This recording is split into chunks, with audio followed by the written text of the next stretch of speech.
isipin na napakamahal ng wardrobe cabinet na to. Dahil ang totoo, less than 3,000 lang yung price nito. Meron ka ng 4 doors, dalawa dito, dalawa dito. Tapos may dalawang drawers pa sa ilalim. At ang good news dito, magkano lang yung shipping fee nito, napaka-affordable lang. And meron pang ibang design. Kung gusto nyo ng mas malaki pa dito, kasi itong aking 4 doors lang, mayroon pa yung extension dito. Kung gusto nyo nun, mura lang din po yun. Buksan natin yung pinaka-main doors natin.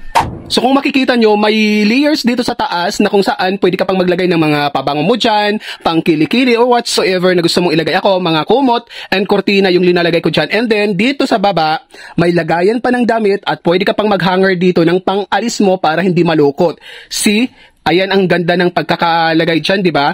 Then, mayroon pang apat na layers yung pwede nyong paglagyan at malalaki yung space ha, as you can see naman. Tapos, hindi po yan basta-bastang masisira kasi matibay po yan at makapal yung ginamit na kahoy dito kasi yung pinili ko naman talaga is thickening material dahil may tatlo kayong pagpipilian na material na gusto nyong bilhin. Katulad ng standard, yung hindi ganun kakapal yung kahoy at normal lang siya. Tapos yung pangalawa ito, katulad ng nakikita nyo nga ngayon, ganyan kakapal yung kahoy na ginamit dahil thickened yung in-order kong material. At yung pangatlo po, yun naman po ay moisture proof naman po para kapag malamig, lumigmig or may aircon kayo, hindi agad mabubulok yung kahoy na cabinet nyo.